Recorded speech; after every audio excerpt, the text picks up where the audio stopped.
Hello, everybody. I'm just figuring this out today because I'm without Ross, but I'm here with the lovely Nick and Ed.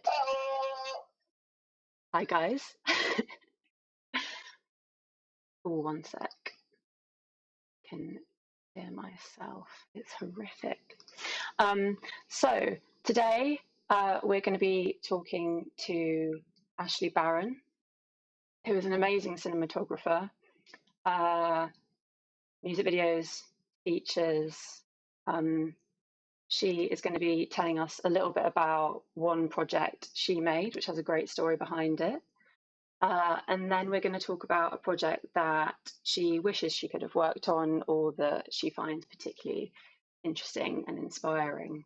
But first, before we get stuck into that, I want to talk about the cause we are raising money for this week. We want to raise £1,000 for Crisis UK because this is more important than ever when the public are self-isolating, obviously, elephant in the room, coronavirus, and we aren't walking the streets. So if you can donate anything you can, a fiver, a tenner, £2, maybe more than £2, anything is massively appreciated. And we've done really well this week. Some of our friends and colleagues and viewers have donated £300 so far, which is fucking amazing. Thank you. So yeah, you can read more about the cause on our GoFundMe page. The links are below this video. So without further ado, I would like to welcome Ashley. I'm just gonna go on to the right thing. Hey, sorry, that's not the right thing at all. Please ignore my browser. So there's gonna be a bit of a delay. So if you're watching this, Ashley, I'm currently showing your website. How are you? How is the virus treating you? I'm gonna mute that. There we go. Okay, cool. Yeah, I'm doing very well. I hope everyone else is too. Yeah. What a great time to have a chat about cinematography. I know, yeah, and luckily you've got some really cool work to show for it on your beautiful website. So which of your pieces do you want to talk about? Because I know you were keen to talk about something with a story behind it, but then also you've got some really amazing music videos. So sure. We can, why not get a little bit of dance into our day? We can put on the Frankenstein music video, which is on the front page, the top. Cool. I'm going to show that full screen. So I'll play that for the viewers. They'll be able to hear it. We won't. I'll be back with you in one sec. Here is Editor's Frankenstein.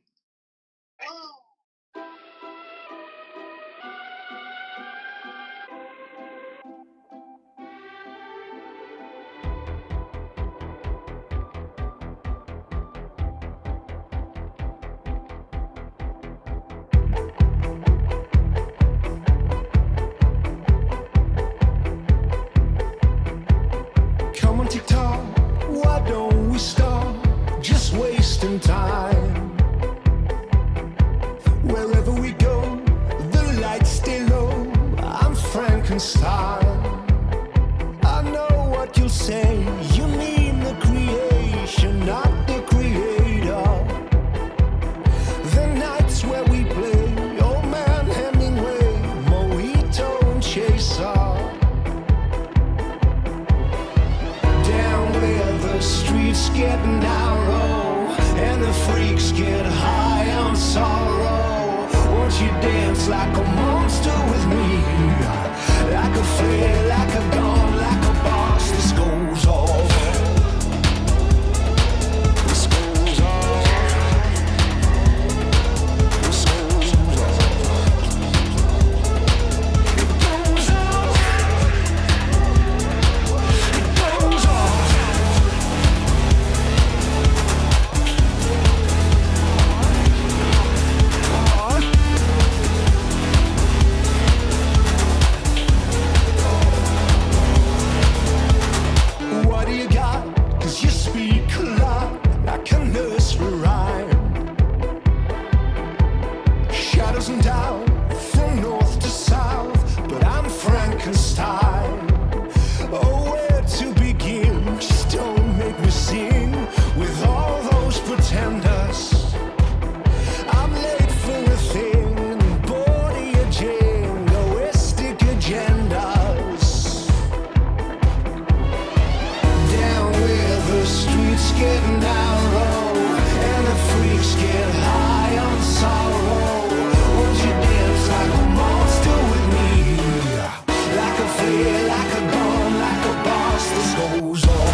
dance like a monster with me,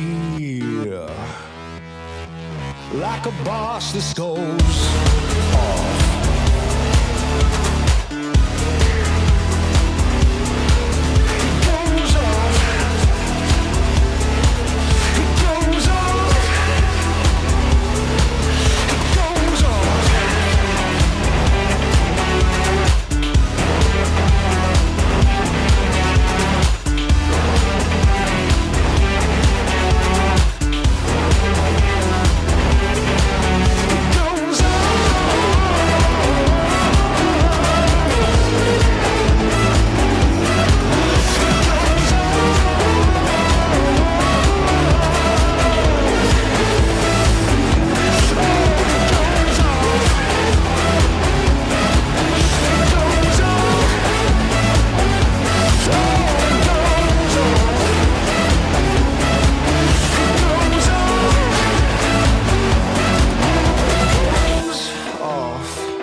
Oh, shit, sorry, we were on mute. Sorry, guys. Question from Ross about the video. Yeah. Lighting the home. Yes. I'm guessing there are a few scenes or shots within the home. I'm guessing it might be the bedroom scene, which is the opening shot. Mm-hmm. And that was natural.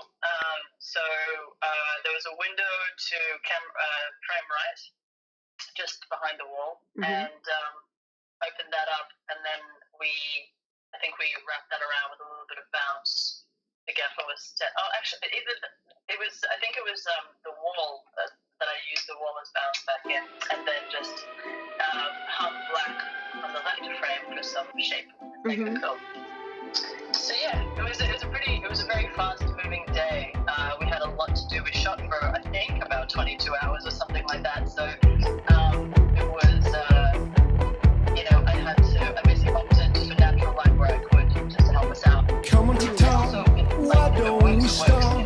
Just wasting time. Just because you can use natural daylight. Wherever we go, the lights stay low.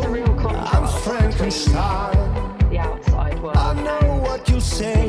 You mean the creation, not the creator. The nights where we play, old man Hemingway, Mojito and Chaser. The director was making commentary down where the streets get narrow and the freaks get high on sorrow. Won't you dance like a monster with me?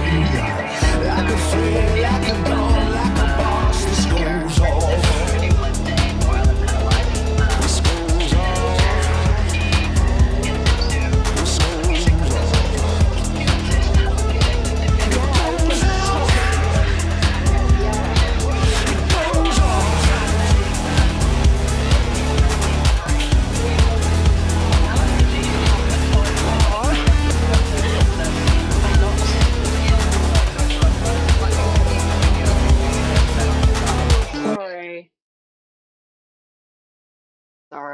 Sorry, guys.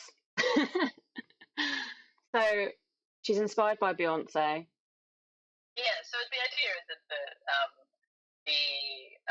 so that like his listening to this music kind of wakes him up in his life and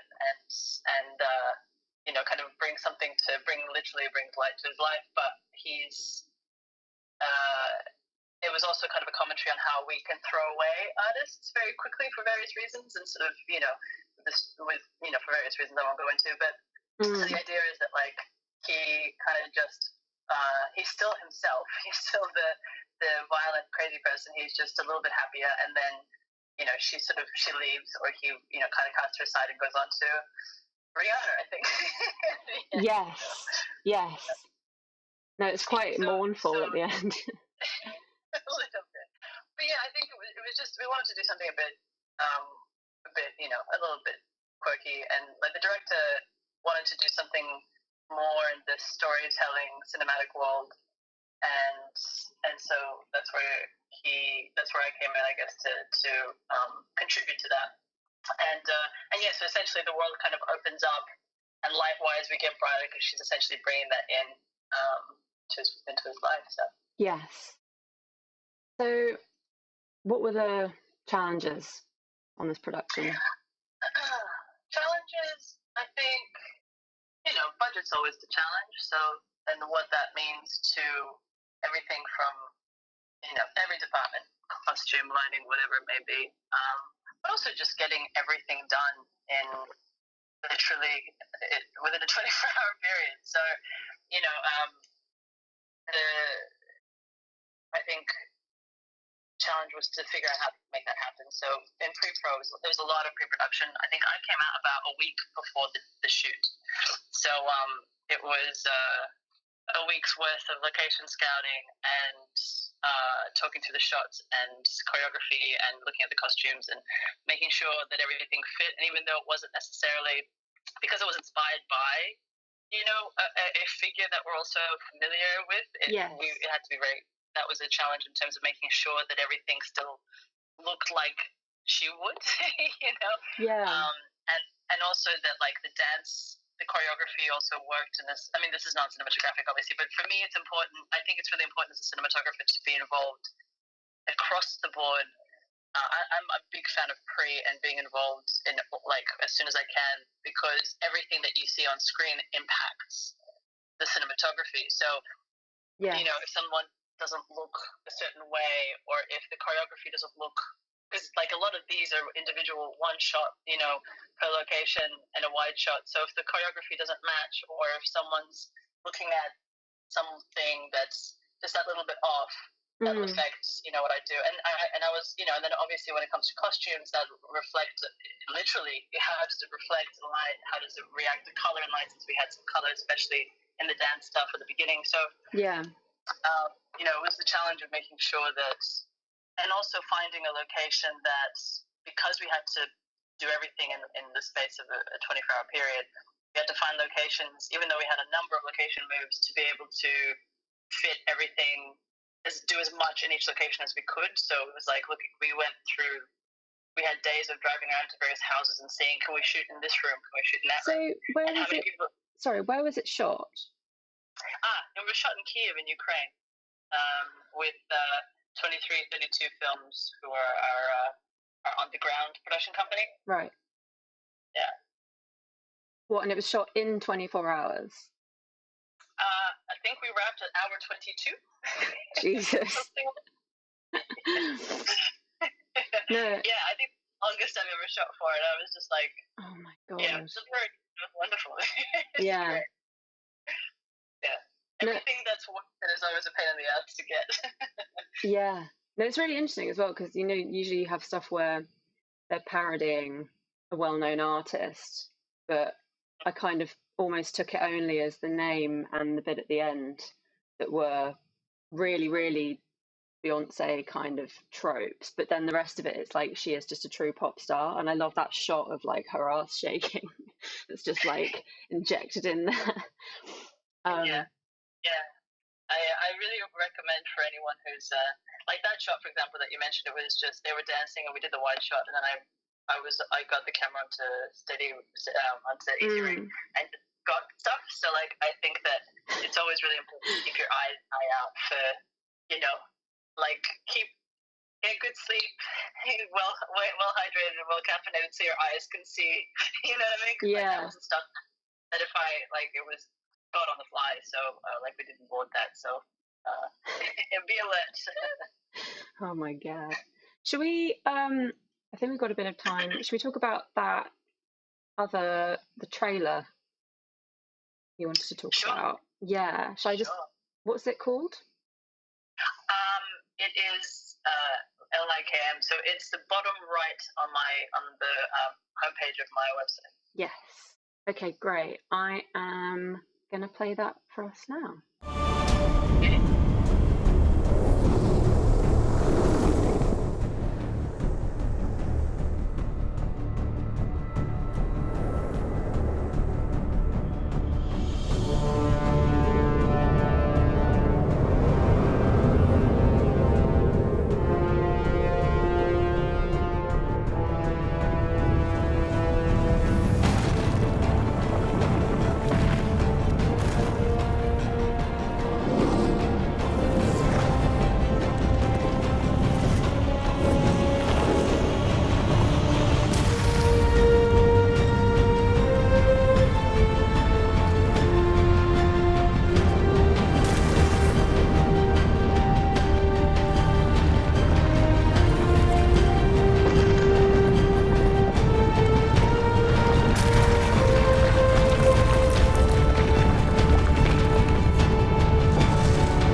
Okay. Great. Let's talk about this. Yeah. Enlighten me. So this is a snippet from a trailer that I shot. So it's like a 4 or 6 minute ultimate trailer, but everything else is very, very VFXy. It's like there was not much cinematography in it, so that's all I show on my site. And that was shot back in 2016 in China,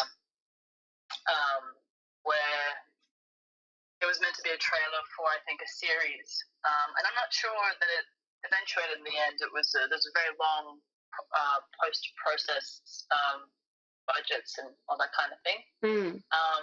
But yes, so it was meant to be this, in the grander scheme of things, this idea of this guy going on this dream, and so this is part of the journey of the dream. So yeah, that's pretty much all the story that makes sense. Yeah. No, it's pretty wild, actually. Like, yes. No yeah. one is ever able to. They're not quite sure what to make of it when they see it, but it was a lot of fun to shoot. It was one of the bigger things that I'd done at that point, and I'd not worked in China before, so it was quite the machine. So how did you approach this when it's so VFX heavy? Generally speaking, it was a challenge on this one because I was brought in along with a lot of other international filmmakers, I guess, or specialists in VFX. I had worked with one of them in LA, and he brought me on. So they wanted to do something. They wanted people to come in that had experience in VFX on various levels. And for me, but we were the only English speakers, so everyone in China was speaking. Wow. We had to speak everything through. We had to communicate through translators, and that was very challenging because the translators, bless them, they were lovely human beings, but they weren't filmmakers, and so that really affected our communication. And basically the workflow that you should have in VFX, we didn't always have. So basically, what you want, a lot of, as you can probably tell through this clip, some of it's on location, some of it was shot later in a studio. And some of it was shot and then the VFX skies and all that stuff everything was created much, much later. So there was a lot of stuff that we weren't able to match to, or sort of create on the day. but generally speaking, yeah, you have, for something like this, you have detailed previews and design of you kind of know your world at least a little bit, but there's always like they did their best, and that was their first foray into it. So, but the challenge was trying to communicate with hundreds of people through one person who wasn't quite able to translate, and also translate in a way that was culturally appropriate, which was a challenge at times too. Right. And then trying to light all that without knowing what you're kind of lighting to. I mean, so it was a really good brain exercise. Yeah. How was the studio work compared to the exterior shots? In what way? Like being outside in the landscape versus a studio, with like having any control over the elements or not, or. Yeah, I mean, we didn't have control of the elements outside as much. I think the exteriors were a beast. We shot over, I think, 4 days out there, so it's always managing, light change, overcast, on lots of casts, and you do your best. You have to, when it comes to exteriors, you just have to really monitor your exposure and monitor, what time of day, what looks like what, like light-wise, what the sun's doing, and you try to schedule what you can, and sort of try to get scenes done in groups and that kind of thing. But yeah, I think for me here, again, the challenge was trying to, because with stuff like this, especially if you're doing a lot, and you can have your lighting team, your gaffer think ahead for you. For me to communicate to the gaffer everything and have him understand what we're doing was a challenge from pre-production. So it was like, it almost felt we were kind of doing one step at a time, which slows things down a bit. But we were fortunate enough that we had a budget for lighting, so we had the arsenal to be able to bring in sun when we didn't have it naturally. Yeah. And when we were going very wide, as you can see in this shot, you can kind of you can see, like, it's easier to sort of to not have to shape in such a wide shot with a lot of people. And then when we went in for close-ups, it was a bit more manageable. And then when it comes to the contrast for the studio work is, well, for this particular project, was trying to figure out which shots that we shot on the sorry, it was a blue screen stage for this one. Right. Which shots matched to what, and what we were seeing, like in the, like, because when we were shooting it on the day, I think there were more plans for more kind of like more going on in terms of the effects that you see with the storm and all that kind of thing. So trying to understand what it was meant to be eventually, so that you could not only match to what was like on the day lighting wise, but also what's meant to be happening later, and trying to communicate that through translators. So it was a unique experience because like the studio work and locational work have their own challenges and their own things, but then throwing in the communication and making sure everyone's on the same page. And like for me, the studio work, I then had like on the location we had Russian arms, so I was sitting in a car with an operator and driver and my local assistant translating through headsets. But then on the studio level, and then on the studio level it was, and I had a friend JC, the other guy, so just like, and then on the studio work it was like I had a techno crane, and there was like 3 or 4 gents on that, and I had hundreds in lighting, so it was just like having to communicate through what so it was proper military operation. Proper military operation, yes. With one translator who wasn't quite versed in our language, in terms of like not just like direct language, but in film speak. Yeah, that's not very helpful. That'll just God. We got through it though. No, you did. It looks great. Crazy. I think on that note we should move on to the piece that you wish you'd been involved in some capacity. So what are we going to watch? link that I sent before is a commercial shot by Ollie Miller, who's an amazing cinematographer, and I'm probably going to destroy the director's name. Perhaps this is how I've read it. I'm sure I've destroyed his Nordic name. I respect him a lot, so I hope he doesn't. But it's a commercial for Porsche, and I just find it. I'm a big fan of, particularly when it comes to commercial work, a music video where the image is kind of key. You know, with films, it's about the image serving the story and underlining, the internal process of a character and, all that kind of stuff. So it's kind of secondary to what's, what the performances are and all that sort of thing. Whereas in the story, but when it comes to commercials, I feel like that, like the cinematography is like kind of the crucial point. And you're supposed to, for me, I'm drawn to and accept projects that want to use cinematography to take the viewer on a journey, and like whether, like on a kind of almost a visceral journey, And then I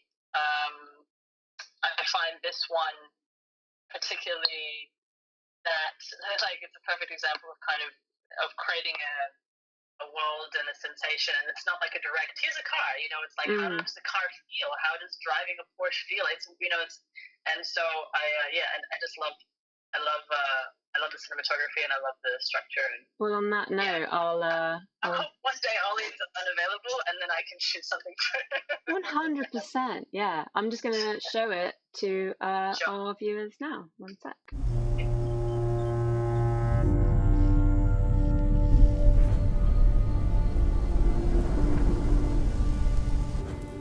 Hey, electricity. You've done a lot. How tirelessly you shoulder our burdens. It's time you got something back for your work. Prepare to drop jaws and race hearts again.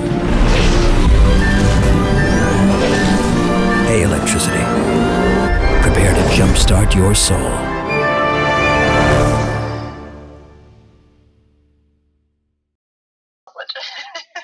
Cool. Let's talk about this. One thing I recognize about this is, with what you're saying, this wouldn't exist without cinematography. Where it's just so. That's a character. That is the character. That is the voice carrying you through. So, yeah. What makes you want to get involved in this? We all know with the. Do I go into my full spiel? Go for it. Brilliant. I love how they use light as a character. It creates this. It's sensory for me. And it creates this feeling about a feeling and an experience of the Porsche without sort of indirectly, if that makes, like, it's a visceral thing. It's not just like, here's a car driving around. You do see it, but when you see it, the cinematography creates the feeling of it. It's very atmospheric. It's very atmospheric, yeah. And I love that sort of stuff because, again, I mean, obviously I'm a cinematographer, so I enjoy using my skill or my side of things to create, to sort of bring about a feeling in the audience, for lack of a better description. But I think that it's just very, I think that it's fascinating when brands want to take the viewer on a journey rather than just kind of retailing, here's a car, and that's really exciting. That it's sort of like, you kind of bring cinema, I guess, in a way to commercials. Yeah. And besides the fact that I'm a cinematographer, it's just that that's where I came from. It's like, for me, it's cinema is, and trying to make someone feel something is at the heart of my work. And this makes me feel a lot. And it's not quantifiable. After watching, you just like, and so you associate the feeling with the Porsche. Like, I think that's really cool. And you physically feel the speed, and you physically feel the light that it creates and like the world that it's like. It's just it's brilliant. No, love it. It's great. I love stuff with like really like electricity running through it almost, and the lighting. It's really exciting. I think I'm going to have to move on to our next segment, but I'm going to play you out with the Oh Wonder video. So I think everyone needs a bit of this. It's incredibly sweet. Thank you for your time today, Ashley. Oh, not at all. And I'll just give a shout out to, like, there was a question from a Dane, and anyone else that had questions, feel free to go to my website. There's a callback there for you, Ashley. How do you find shooting on green screen? And to follow up, you enjoy having previs ready on shoot day? Yes, well, this particular, thank you for your question, mate.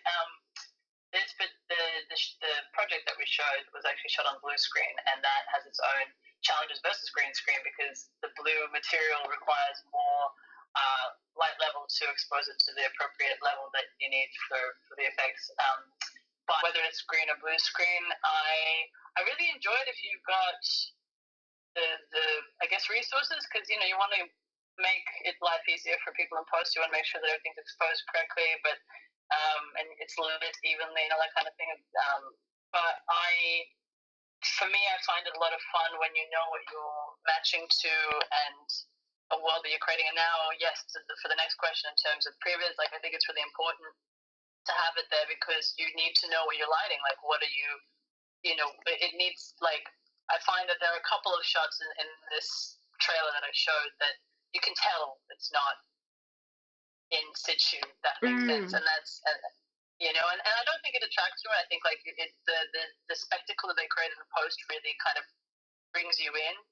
But I'll always see that it feels like a cutout, and I think, like, anything that can pull your audience out of a story, you want to avoid. And so, yeah, I think previs is really important. And I also think previs is important just to, it's a planning tool for what coverage you want to use, and all that kind of thing. So, and to be able to communicate with the whole crew. So, but I will just say to anyone listening, or to feel free to find me on Instagram or on my website. And I'm going to pull your Instagram up now. Feel free to ask questions anytime. Yes, slide into her DMs, but exactly. keep it safe for work. God bless DM. Yeah, exactly. Are there any more questions in the chat for Ashley? Not as yet, but keep them coming, people. Hell yeah. Should we keep you on the line, just in case? Cool. Isolated. I guess it's a good time to mention that relief fund. Hey, Lily, I've got a thing to read out, if you like, if everyone can hear me. I'm putting the link up now, darling. Yes. Okay. So I've got the link as well. I'll stick it in the chat. So there's a COVID-19 emergency relief fund announced last night, and I'm just putting the link into their chat there on the channel, and it is designed to help support the creative community, which, like many industries, has been devastated by this pandemic. Established with a £1 million donation from Netflix, the new COVID-19 Film and TV Emergency Relief Fund will be administered by the Film and TV charity with support from the BFI. It will provide emergency short-term relief to the many thousands of active workers and freelancers who have been directly affected by the closure of productions across the UK. So click that link, find out more, see if you're entitled. Do it. And also, another one to mention is we have access to the 5 Points promotions. That's the 5 Points Brewery in London. Let me pull those bad boys up. We have a free shipping on orders over £50 and a code to use, which I will pop in the chat as well. And then we've got a shout out to Isabel for the Film Fund link. Thanks, Isabel. You're the best. I would fully abuse this offer on 5 points because I'm working my way through a crate I won at one of our events. Still, from a year ago. It really helps when you're in self-isolation. I love it. Okay. I think let's do I Wonder at the end. Let's do that at the end because it's lovely. I just want to take this moment to talk about our creative challenge. Yay! Please do it. So it's not just us doing it because we love doing stuff like this anyway. But basically, the premise is you're going to take this beautiful, beautiful stock image. Don't worry about... The link's in the description. Thank you, Nicholas. And the theme is, so your inspiration is, we're all going to die because quarantine time. So basically, abuse your Adobe subscription. Have a go at Photoshop if you've never done that before. And basically, the best comp will win a prize. And if you need any tips on comping, if you've never done it before, just ask us. Just ask us about like cutting things out and pasting them in. That would be great. So yeah, please do this. It's going to be really, really bad. Okay. If you send us anything, you're odds on to win because we don't want to give ourselves prizes. Yeah, good point. Good point. Because I don't need any more 5 points. I've got all of the 5 points I need right now. Okay. Shall I play Oh Wonder? Brilliant. Cool. 1 sec, guys.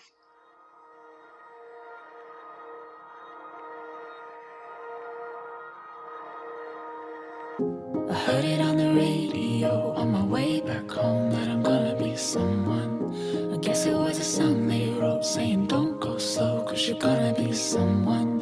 They were singing hallelujah, hallelujah. I heard it on the radio on my way back home.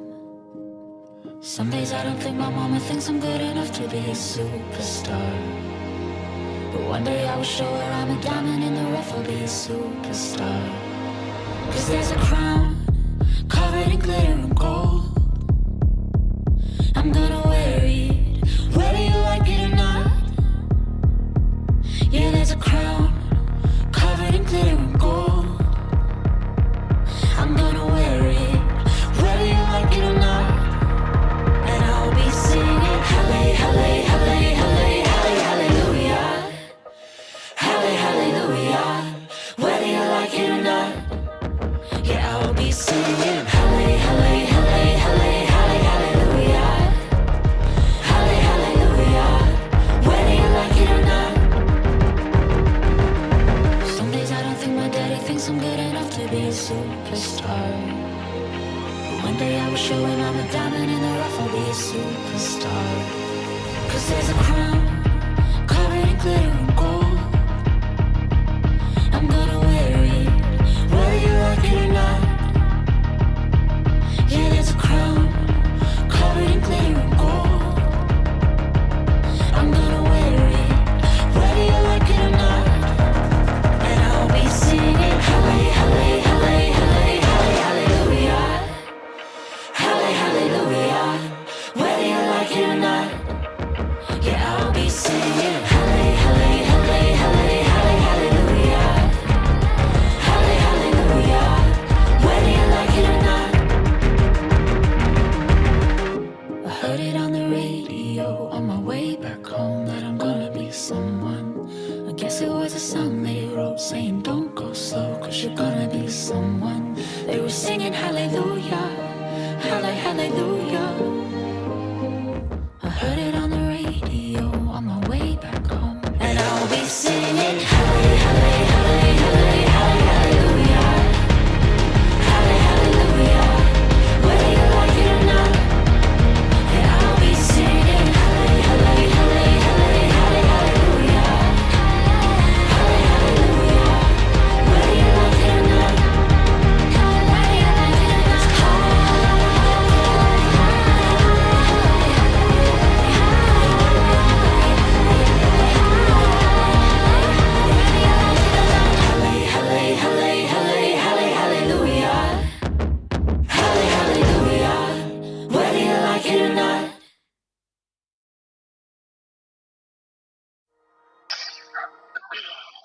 Okay. We're now going to talk about this little ditty. The floor is yours. A bit of background. So it's for a wonderful duo called Oh Wonder. I highly recommend you check out their Instagram. They're currently playing a song a day on Insta story for the next few days, however long we're doing this, yeah. However long we're doing this. And this is from the same director, Gregory Orwell, Frenchman, who directed the first music video we looked at, which is the editor's Frankenstein one.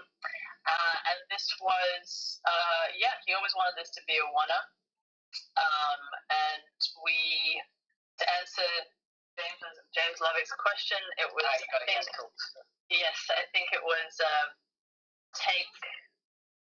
the last take, and I think it was I think we did 4 takes, maybe 3.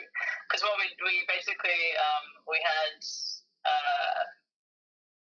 the version of a Technocrane, and I can find out the specific model for anyone who's interested.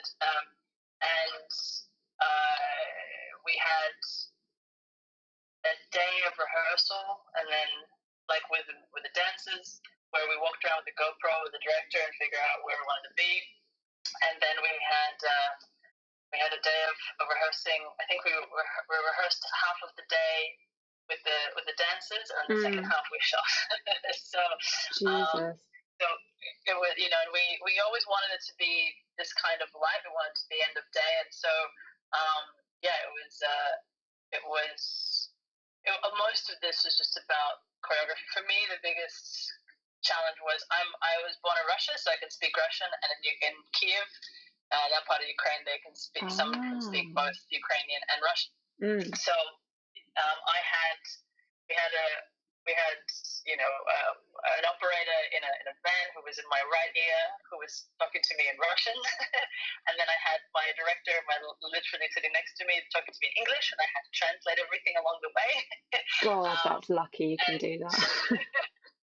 Yeah, and my director is also French, so that was a bit of fun with that. But so that was the biggest challenge. And we couldn't light it because we didn't have, you're looking at so many ways, and we didn't have, kind of big enough blacks to really create some shape, and